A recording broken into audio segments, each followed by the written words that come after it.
죽여버릴 거야. 내가 뭔데 나한테 잔소리야. 밤마다 반복되는 악몽. 35세 수지는 벽장 안에 몸을 숨기고 떨고 있었다. 그녀의 팔뚝에는 시퍼런 멍자국이 층층이 쌓여 있었다.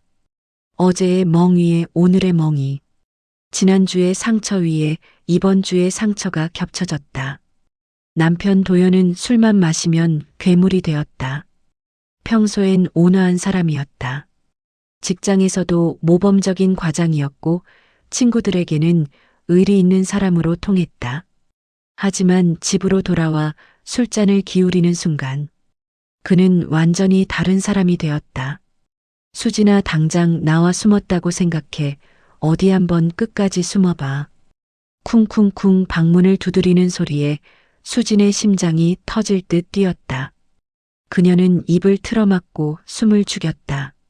벽장 틈새로 보이는 시계 초침 소리만이 정막을 깨뜨렸다. 바로 그때 복도에서 묵직한 발소리가 들려왔다. 도연아. 시아버지 65세 태식의 목소리였다. 낮고 단단한 수십 년 건설 현장을 휘두르며 다져진 그 목소리. 아버지 깨우셨어요.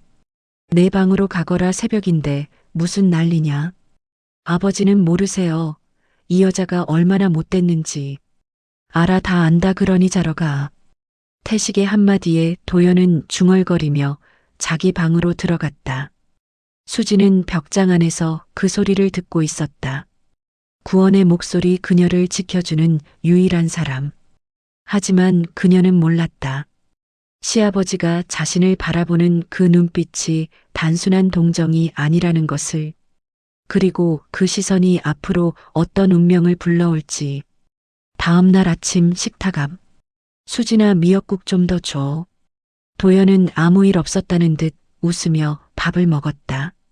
간밤의 폭력은 그의 기억 속에서 지워져 있었다. 아니, 지운 척하고 있었다. 네. 수지는 긴팔 티셔츠로 팔에 멍을 가린 채 국을 떠주었다. 손이 떨렸다. 국자가 그릇에 부딪혀 째랑 소리를 냈다. 시어머니 64세 영숙은 그 모습을 물끄러미 바라보았다. 그녀의 눈빛은 묘했다. 동정도 아니고 비난도 아닌 알 수 없는 감정이 서려 있었다. 수진아, 내 어머님, 오늘 병원 좀 다녀와라. 급할 약이라도 받아야 할 것 같구나. 괜찮습니다. 그냥 좀 부딪혀서. 부딪혔다고 계단에서. 영숙의 목소리에 날이 섰다. 수지는 고개를 숙였다. 내 조심성이 없어서. 참. 태식은 신문을 내려놓으며 한숨을 쉬었다. 그의 주먹이 떨리고 있었다. 분노인지 참회인지 아니면 다른 무언가인지 알 수 없는 떨림이었다. 도연아, 내 아버지. 오늘 저녁엔 일찍 들어와 할 얘기가 있다. 무슨 얘기인데요? 오면 안다. 그날 저녁 도연은 집에 오지 않았다. 전화도 받지 않았다. 밤 11시가 넘어서야 비틀거리며 돌아왔다. 그리고 똑같은 일이 반복되었다. 그날 밤 태식의 방. 태식은 잠을 이룰 수 없었다. 복도 너머로 들려오는 며느리의 흐느낌이 귓가를 떠나지 않았다. 내 아들이 저러다니. 그는 자신의 교육이 잘못되었다고 생각했다. 엄격하게 키웠어야 했다. 아니면 더 사랑으로 대했어야 했나? 후회와 자책이 밀려왔다. 하지만 솔직히 말하면 그의 마음속에는 다른 감정도 있었다. 수지는 아름다웠다. 순수하고 여리고 상처받기 쉬운 그런 사람이었다. 그녀를 보고 있으면 가슴 한편이 먹먹해졌다. 보호하고 싶었다. 안아주고 싶었다. 이건 아비의 마음이야. 그 이상은 아니야. 그렇게 속으로 되뇌었지만 그의 마음은 이미 경계를 넘기 시작하고 있었다. 바로 그때 복도에 인기척이 느껴졌다. 태식은 방문을 살짝 열었다. 수진이 화장실로 가는 길이었다. 그녀의 발걸음은 절뚝거렸고 어깨는 축 처져 있었다. 수진아, 아버님 죄송해요. 깨우셨어요. 아니다. 원래 잠이 안 왔어. 너 다리는 괜찮니? 네, 괜찮아요. 하지만 그녀의 눈에는 눈물이 고여 있었다. 참고 또 참았지만 이제는 더 이상 참을 수 없다는 표정이었다. 아버님, 저 어떻게 해야 해요? 그 한마디에 태식의 심장이 쿵 내려앉았다. 그는 다가가 그녀의 어깨에 손을 얹었다. 울지 말거라. 내가 뭐든 해줄게. 그 따뜻한 손길에 수지는 처음으로 안전하다는 느낌을 받았다. 그리고 그 순간 두 사람은 알지 못했다. 이것이 시작이라는 것을, 돌이킬 수 없는 금기의 경계를 넘는 첫걸음이라는 것을.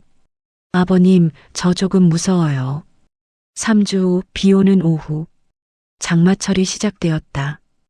회색 하늘에서 쏟아지는 빗물은 마당의 흙을 질척하게 만들었다. 수지는 빨래를 걷다가 그만 미끄러졌다. 으윽, 무릎이 돌바닥에 세게 부딪혔다. 순간 찌릿한 통증과 함께 무릎에서 피가 흘러내렸다. 수진아. 태식이 마당으로 뛰어나왔다. 그는 우산도 쓰지 않고 빗속으로 달려들어 수진을 부축했다. 괜찮아, 많이 다쳤나? 아니에요, 괜찮아요. 하지만 무릎에서 피가 계속 흘렀다. 수진은 일어서려고 했지만 다리에 힘이 들어가지 않았다. 가만 있어. 태식은 주저없이 수진을 안아들었다. 그녀의 몸은 놀랍도록 가벼웠다.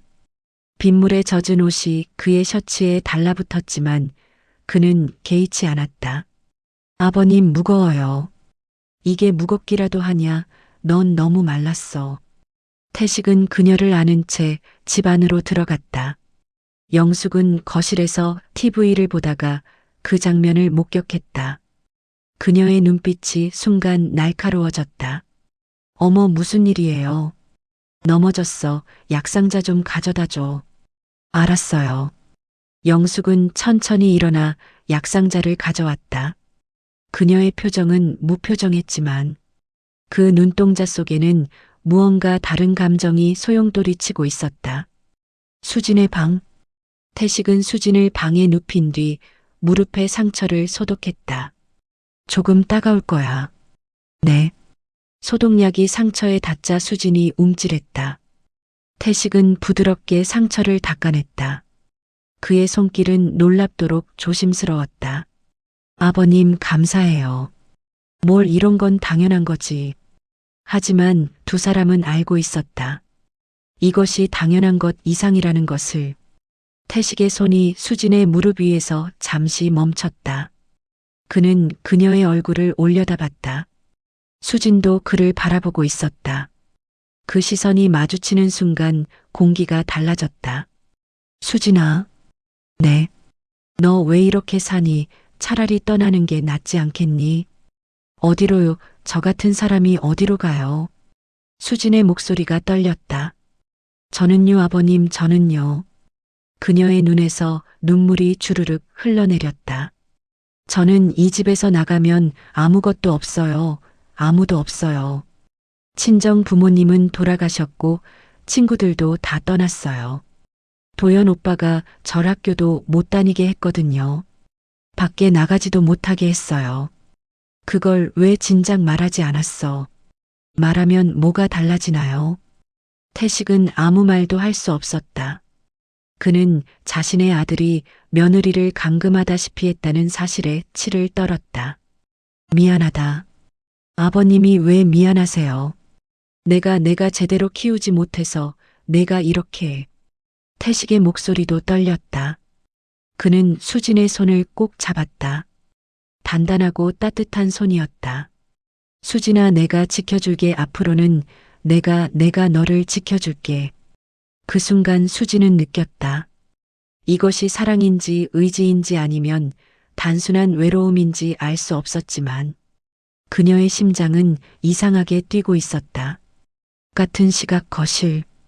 영숙은 복도 끝에서 그 장면을 지켜보고 있었다. 방문이 살짝 열려 있었고 그 틈새로 보이는 두 사람의 모습. 남편이 며느리의 손을 잡고 있었다. 그 손길이, 그 눈빛이 결코 단순하지 않다는 것을 영숙은 본능적으로 느꼈다. 설마 그럴 리가. 그녀는 고개를 저었다. 하지만 가슴속 깊은 곳에서 불안이 솟아올랐다. 영숙은 천천히 자기 방으로 들어갔다. 그리고 화장대 서랍을 열었다. 그 안에는 오래된 일기장이 있었다. 그녀는 일기장을 펼쳤다. 30년 전에 쓴 글이었다. 오늘 시아버님이 내 손을 잡으셨다. 나는 놀랐다. 그리고 두려웠다. 하지만 싫지는 않았다. 영숙의 손이 떨렸다. 그때 나도 그랬지. 그녀는 일기장을 덮었다. 그리고 깊은 한숨을 쉬었다. 역사는 반복되는구나.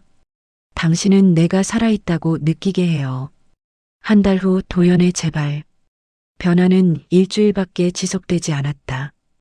도연은 처음엔 술을 끊었다. 상담도 받으러 다녔다. 하지만 직장에서 승진 탈락 소식을 듣고 그는 다시 무너졌다. 다 내 탓이야. 내가 나한테 복을 못 가져다 줘서. 와장창 접시가 벽에 부딪혀 산산이 깨졌다.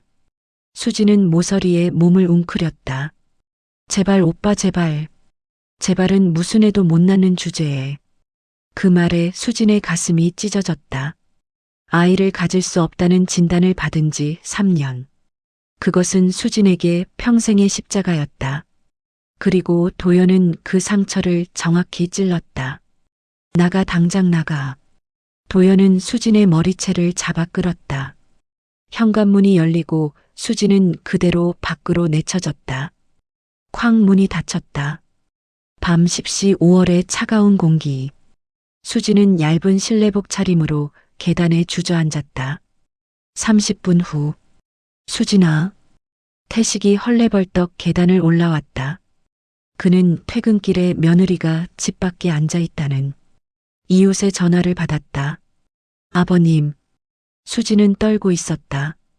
추위 때문인지 공포 때문인지 알 수 없었다. 태식은 자신의 재킷을 벗어 그녀의 어깨에 걸쳤다. 일어나 같이 가자. 어디로요? 내가 자주 가는 곳이 있어. 한강 둔치밤 11시. 태식은 수진을 데리고 한강변으로 갔다. 그곳에는 24시간 운영하는 작은 포장마차가 있었다. 사장님, 어묵 2개랑 뜨끈한 국물이요. 네, 알았습니다. 두 사람은 플라스틱 의자에 앉았다. 강물이 검게 흐르고 멀리 다리에 불빛이 반짝였다. 먹어. 감사합니다. 수지는 떨리는 손으로 어묵을 집었다. 뜨끈한 국물이 목을 타고 내려가자 얼어붙었던 몸이 조금씩 녹기 시작했다. 수진아. 네. 너 왜 이렇게 살아? 떠나 이혼해. 그리고 내 인생을 살아. 저는요 아버님. 수진의 눈에서 눈물이 떨어졌다. 저는요 갈 곳이 없어요. 그리고 설사 간다 해도 저는 아무것도 할 수 없어요. 학력도 없고 경력도 없고 도연 오빠가 다 통제했거든요. 은행 계좌도 제 명의가 아니에요. 태식은 주먹을 불끈 쥐었다. 그 자식이. 그리고 수진이 고개를 들었다. 그녀의 눈빛이 달라져 있었다. 저는 아버님이 있어서 그래도 버틸 수 있었어요. 수진아. 아버님은 제가 살아있다고 느끼게 해주는 유일한 사람이에요. 그 고백에 태식의 심장이 쿵 소리를 내며 뛰었다. 그런 말하지 마. 왜요? 그건 안 돼. 뭐가 안 돼요? 수진이 태식을 똑바로 쳐다봤다. 저도 알아요. 이게 잘못된 거라는 걸. 하지만 제 마음은 어쩔 수가 없어요. 수진아. 태식은 고개를 돌렸다. 그녀를 바라볼 수 없었다. 자신도 같은 마음이라는 걸 들키고 싶지 않았다. 하지만 이미 늦었다. 수진의 손이 조심스럽게 태식의 손을 덮었다. 아버님도 그렇죠. 침묵이 흘렀다. 강물 소리만이 두 사람 사이를 채웠다. 그리고 태식은 그 손을 뿌리치지 않았다. 그날 밤 모텔 206호. 여기서 자. 태식은 방 열쇠를 수진에게 건넸다. 아버님은요? 나는 차에서 잘게. 같이 있어주세요. 수진아, 그건 무슨 일 안 할게요. 그냥 옆에만 있어주세요, 제발.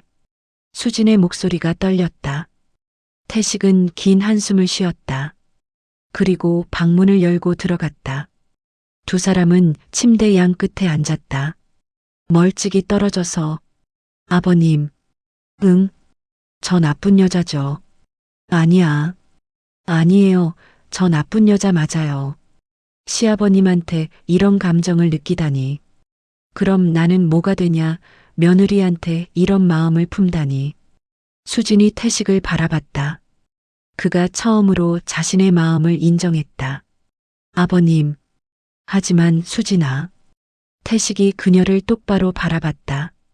우린 선을 넘으면 안 돼. 이건 정말 돌이킬 수 없는 일이야. 알아요. 그러니까 오늘 밤만 내가 옆에 있어 줄게. 그리고 내일부터는 우리 이 감정을 묻자. 네. 하지만 두 사람 모두 알고 있었다. 이미 선은 넘어가고 있었다. 침대 양 끝에서 시작한 거리는 밤이 깊어질수록 조금씩 좁혀졌다. 그리고 새벽 4시 두 사람은 결국 서로를 껴안고 잠들어 있었다. 옷은 벗지 않았다. 키스도 하지 않았다. 하지만 그 포옹은 어떤 신체적 접촉보다 더 깊은 의미를 담고 있었다. 다음 날 아침, 둘은 먼저 눈을 뜬 사람이 상대를 깨우지 않고 조용히 방을 나갔다. 태식이었다. 그는 수진을 내려다봤다. 잠든 얼굴은 평화로웠다. 오랜만에 제대로 잔 것 같았다. 이 아이를 지켜줘야 해야지만 이 방법은 아니야. 태식은 메모를 남겼다. 먼저 집에 갔다. 천천히 와라, 태식. 그리고 그는 방을 나갔다. 그가 모르는 사이 수진은 이미 깨어 있었다. 그녀는 눈을 뜬 채 그의 발소리가 멀어지는 것을 들었다. 그리고 메모를 읽고 조용히 눈물을 흘렸다. 시어머니의 눈빛이 이상했다. 2주 후 영숙의 의심. 영숙은 바보가 아니었다. 40년을 살림을 하며 다져진 여자의 직감은 결코 틀리지 않았다. 며느리와 남편의 관계가 달라졌다는 것을 그녀는 알고 있었다. 아침 식탁에서의 눈빛, 복도에서 스치는 순간의 어색함, 밤늦게 들려오는 발소리와 문 여닫는 소리. 여보. 응. 요즘 수진이랑 얘기 많이 하시네요. 태식은 신문에서 눈을 떼지 않고 대답했다. 그 애가 힘들어하잖아. 아비로서 격려 좀 해주는 거지. 격려요. 영숙의 목소리에 의미심장한 뉘앙스가 담겼다. 여보선은 지켜야 해요. 무슨 선? 당신도 알잖아요. 내가 무슨 말하는지.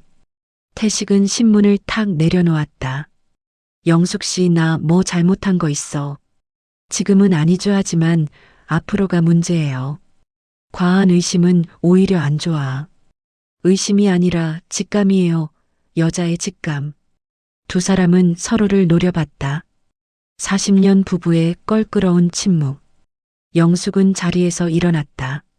지켜보고 있을게요. 혹시라도 선을 넘으면. 그땐 가만히 안 있을 거예요. 그녀는 부엌으로 들어갔다. 그리고 싱크대를 붙잡고 눈물을 흘렸다. 왜 또 이런 일이. 영숙의 과거 30년 전. 영숙에게도 과거가 있었다. 시집 온 지 1년 되던 해 시아버지는 아직 건재했다. 당시 50대였던 시아버지는 건장하고 카리스마 있는 사람이었다. 영숙은 어렸다. 23세 시집 와서 낯선 집안에서 적응하느라 힘들었다. 그때 그녀를 위로해준 사람이 시아버지였다. 힘들지 우리 며느리. 아니에요 아버님. 거짓말 마 다 보여. 눈물로 베갯잎 젖는 거. 시아버지는 그녀의 손을 잡았다.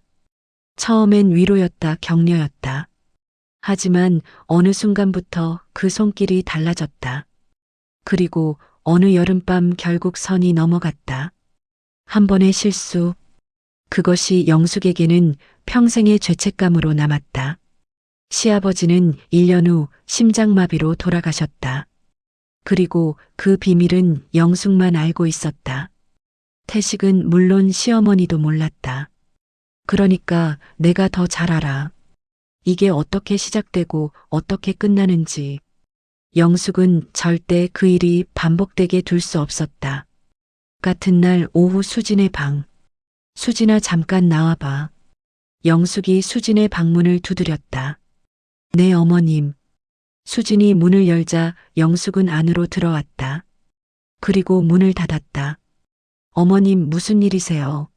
앉아. 영숙의 표정이 차가웠다. 수진은 불안한 마음으로 자리에 앉았다. 수진아 솔직히 말해봐.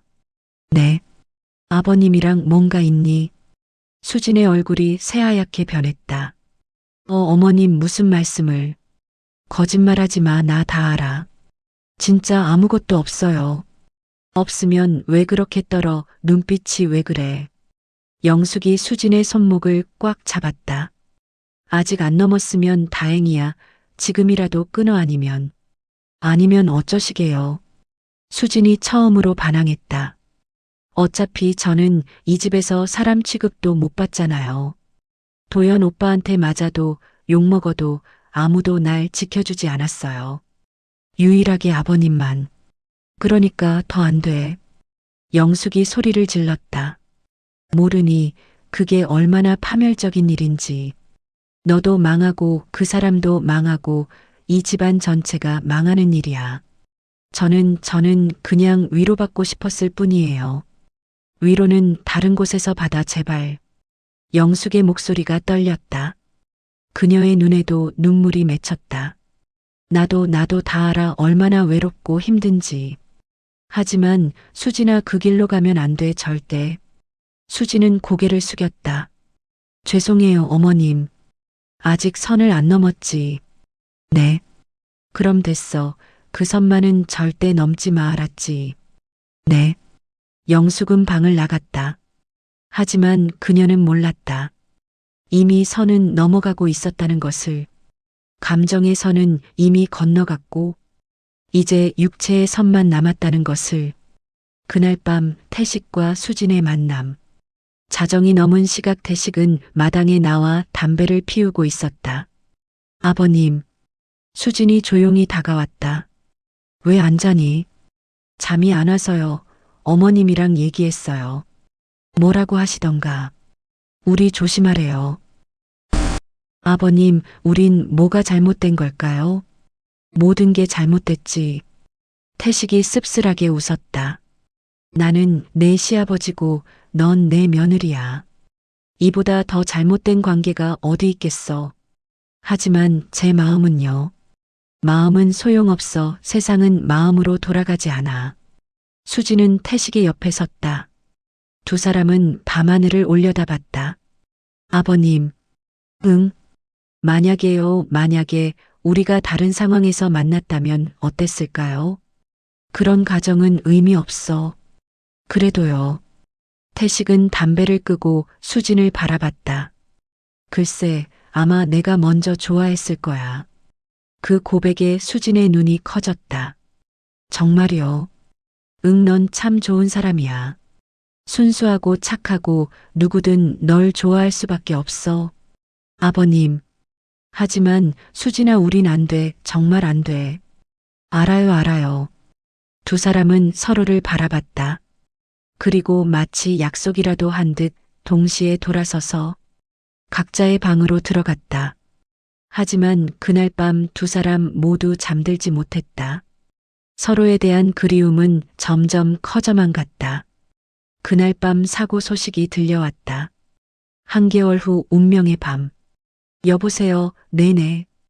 영숙의 비명이 집안을 울렸다. 뭔 일이야? 태식이 급하게 거실로 나왔다. 도연이가 교통사고래요. 지금 중앙병원 응급실이래요. 순간 모든 것이 멈췄다. 수지는 주방에서 그 말을 듣고 그 자리에 얼어붙었다. 손에 들고 있던 접시가 바닥에 떨어져 산산이 깨졌다. 뭐라고요? 중앙병원 응급실 보호자 되십니까? 네, 저 아무입니다. 태식이 헐레벌떡 의사에게 달려갔다. 환자분이 과음 상태에서 교차로를 무단횡단하다가 화물차에 치였습니다. 머리와 복부에 심한 타격을 입어서. 그래서 어떻게 됐어요? 지금 수술 중입니다만 솔직히 말씀드리면 상황이 좋지 않습니다. 수지는 복도 벤치에 주저앉았다. 눈물이 나올 것 같았지만 이상하게 눈물이 나오지 않았다. 도연 오빠가 죽는다고.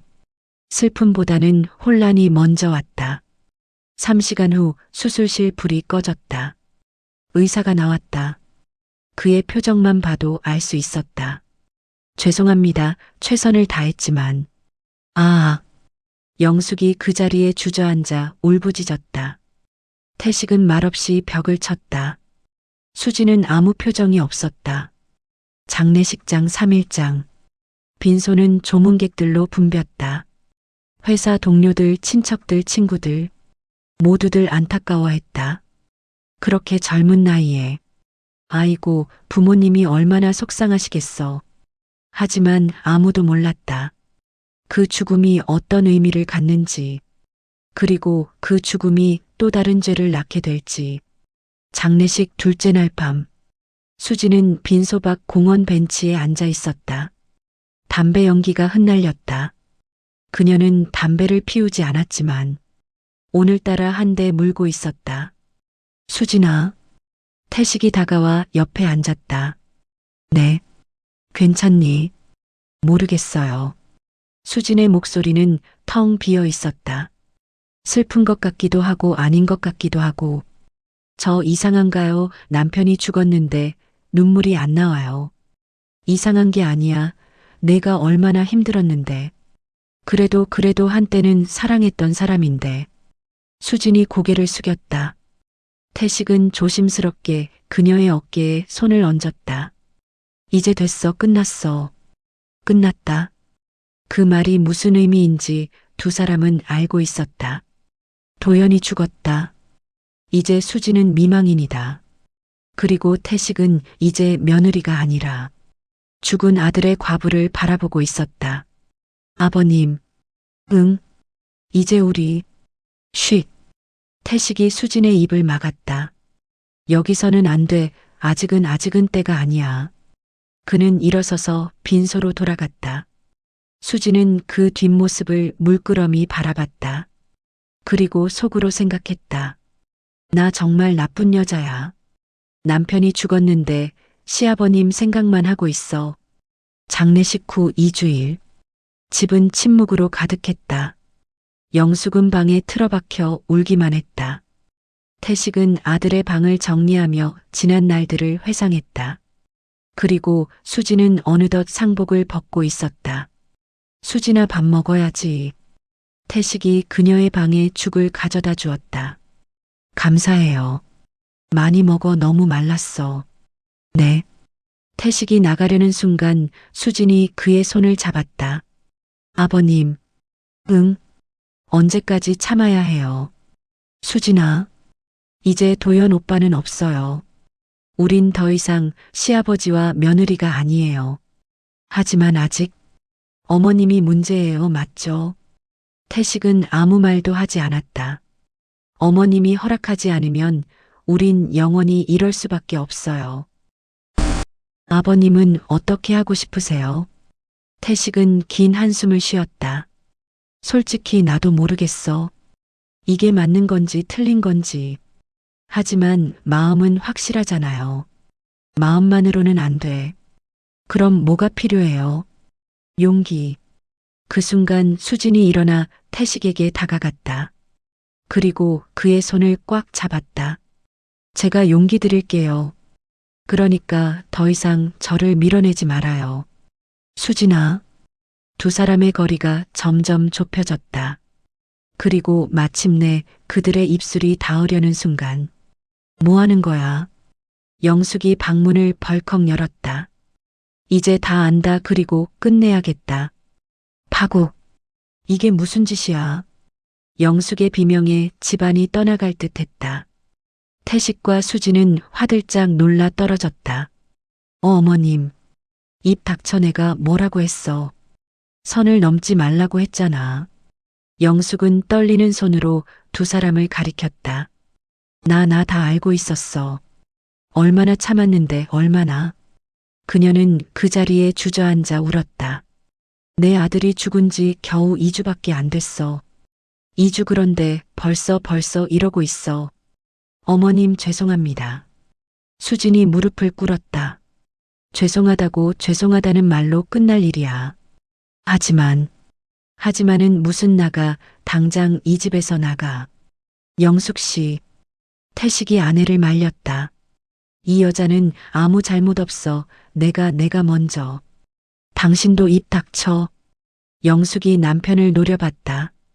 당신 며느리 손 잡은 게 한두 번이야. 밤에 몰래 나가는 것도 다 알아. 모텔 간 것도 알고. 그건 뭐 변명하지 마. 내가 다 봤어 다. 태식은 아무 말도 할 수 없었다. 어머님. 수진이 떨리는 목소리로 말했다. 죄송해요. 정말 죄송해요. 하지만 저도 사람이에요. 뭐? 저는요 5년 동안 맞으면서 살았어요. 욕먹으면서 살았어요. 그런데 아무도 날 지켜주지 않았어요. 도연 오빠의 폭력을 알면서도 다들 모른 척했어요. 수진의 목소리가 점점 커졌다. 유일하게 아버님만 절 사람으로 대해줬어요. 절 위로해줬어요. 그게 뭐가 잘못됐어요. 그게 사랑으로 변하면 잘못된 거지. 사랑이 잘못이에요. 제가 누굴 사랑하든 제 마음 아니에요. 내 마음대로 시아버지를 사랑해. 그게 말이 돼. 두 사람은 서로를 노려봤다. 그때 태식이 끼어들었다. 그만해 둘 다. 그는 깊은 한숨을 쉬었다. 영숙 씨 미안해. 내가 잘못했어. 하지만 이 여자를 내보낼 순 없어. 뭐라고? 수진이는 이 집에 있어야 해. 최소한 1년은. 태식이 수진을 바라봤다. 그 후에 내가 원하면 우리 정식으로 관계를 정리하자. 아버님. 하지만 지금 당장은 안 돼. 세상 사람들이 뭐라고 하겠어. 아들 죽자마자 며느리 쫓아냈다고. 영숙은 말없이 두 사람을 쳐다봤다. 알았어. 1년 딱 1년만 참을게. 그녀는 자리에서 일어나 방으로 들어갔다. 쾅 문이 닫혔다. 그날 밤 수지는 짐을 쌌다. 뭐 하는 거야? 태식이 놀라서 물었다. 나가려고요. 안 된다고 했잖아. 안 돼요. 아버님 이렇게는 못 있어요. 수진아. 어머님 눈빛 보셨잖아요. 저 원망하는 거. 저는 못 견뎌요. 수진이 짐을 들고 일어섰다. 그리고 아버님 저는요. 그녀의 눈에서 눈물이 흘렀다. 저는요 정말 아버님을 사랑해요. 하지만 이 사랑이 아버님을 망가뜨릴까봐 무서워요. 수진아 나는 괜찮아. 아니에요 안 괜찮아요. 어머님 보세요. 얼마나 힘들어하세요. 태식은 그녀의 손을 잡았다. 그래도 가지마 제발. 아버님 저 갈래요. 그게 맞는 것 같아요. 어디로 갈 건데? 고시원이라도 구할게요. 일자리도 찾아볼게요. 돈은? 아버님이 전에 주신 거 있잖아요. 태식은 3개월 전 수진에게 500만 원을 건넨 적이 있었다. 혹시 모르니까 갖고 있어라며. 그 돈으로 버텨볼게요. 수진아. 아버님. 수진이 태식을 꼭 안았다. 저 정말 감사했어요. 아버님 덕분에 제가 사람으로 살 수 있었어요. 사랑해요 진짜로. 그녀는 그를 놓고 짐을 들고 집을 나섰다. 태식은 그 뒷모습을 멍하니 바라만 봤다.